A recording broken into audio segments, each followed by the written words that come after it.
ഇന്ന് തന്നെ ഡൗൺലോഡ് ചെയ്യൂ. കാണൂ നിങ്ങളുടെ ഫേവറേറ്റ് ഷോസ്. പക്ഷേ ഇതുവരെ തിരികെ കിട്ടിയിട്ടില്ല. പക്ഷേ ജീവനോട് തിരിച്ചു കൊണ്ടുവരുന്നുള്ള വാശിയില് വിക്രം അവിടെ ക്യാമ്പ് ചെയ്യാൻ ഞങ്ങൾ തിരിച്ചു പോന്നു.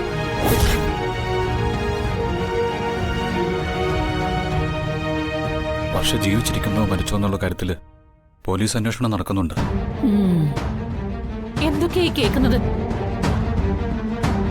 കോടീശ്വരനായ വിക്രമിന്റെ ഭാര്യയായി എല്ലാ സൗഭാഗ്യങ്ങളോടും കൂടി കഴിഞ്ഞ വർഷയ്ക്ക് എന്താ ഇപ്പൊ ഇങ്ങനൊരു ഗതികേട് വരാൻ?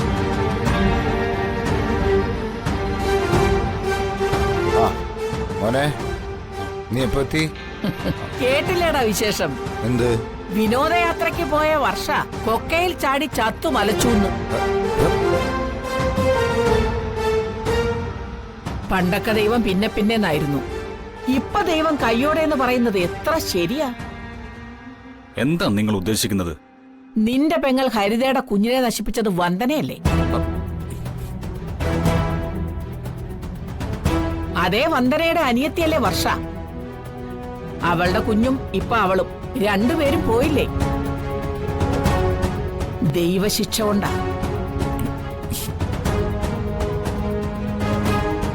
വർഷയെ സന്തോഷിപ്പിക്കാൻ വേണ്ടി എല്ലാവരും ചേർന്ന് ടൂർ കൊണ്ടുപോയതല്ലേ?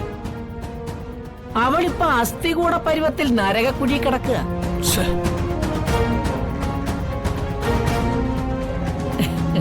എല്ലാത്തിനും കാരണം നിന്റെ ഭാര്യ വന്ദനയുടെ ദുഷ്ടത്തരവാ. ഹരിതയുടെ കുഞ്ഞു പോയിട്ട് കാലം കുറെ ആയില്ലേ? അന്നൊന്നും അപ്പച്ചി നാട്ടിൽ വന്നിട്ടുമില്ല. പിന്നെ എങ്ങനെയാ ഹരിതയുടെ കുഞ്ഞിനെ ഇല്ലാതാക്കിയത് വന്ദനയാണെന്ന് അപ്പച്ചി ഉറപ്പിച്ച് പറയുന്നത്? സത്യം ബോധ്യമുള്ളവര് പറഞ്ഞു കേട്ട അറിവാ. പറഞ്ഞു കേട്ട അറിവ് വെച്ച് സത്യവുമായിട്ട് പുലബന്ധം പോലും ഇല്ലാത്ത കാര്യങ്ങളല്ലേ നിങ്ങൾ വിളിച്ചു കൂവുന്നത്? തെറ്റുകൾക്കൊക്കെ ദൈവം കൈയോടെ തിരിച്ചു കൊടുക്കുന്ന കാലമാണെന്ന് അപ്പച്ചിക്ക് അറിയാലോ. ഇങ്ങനെ നുണ വിളിച്ചു പറഞ്ഞ ചിലപ്പോഴേ ആ നാവ് താണുപോകും. എന്താണ് നീ പറഞ്ഞത്? എന്റെ നാവ് താന്നു പോകുന്നു? കർണാര, എന്റെ പൊന്നു ചേച്ചി, എന്നെ വിളിക്കുന്ന നേരത്ത് ആ മുകളിലിരിക്കുന്ന സാക്ഷാൽ കർണാരനെ വിളിച്ചൊന്ന് പ്രാർത്ഥിക്ക്. അതെ, വന്ദനെ പൂർണ്ണമായിട്ടും ഞാൻ മരുമകളായിട്ടൊന്നും അംഗീകരിച്ചിട്ടില്ല. എന്നാലും ഹരിതയുടെ കുഞ്ഞിനെ കൊല്ലാനുള്ള മനക്കെട്ടിയൊന്നും അവൾക്കില്ല. അവളത് ചെയ്യില്ല. ഇതുപോലെയുള്ള തിരിച്ചറിവുകൾ തുറന്നു പറയാനുള്ള ചങ്കൂറ്റം ഉണ്ടാവണം. ഇല്ലെങ്കിലേ കുറുപ്പിരിക്കേണ്ട സ്ഥലത്ത് കുറുനരികൾ കയറിയിരിക്കും.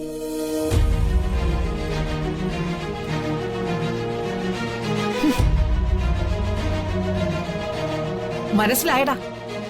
എല്ലാവരും കൂടി ഒറ്റക്കെട്ടായി നിന്ന് എന്നെ പുകച്ച് പുറത്തിയടിക്കാനുള്ള പദ്ധതിയാണെന്ന് മനസ്സിലായി ചേച്ചി. പക്ഷെ അത്ര പെട്ടെന്നൊന്നും ആനന്ദവല്ലി ഈ പടി ഇറങ്ങില്ല.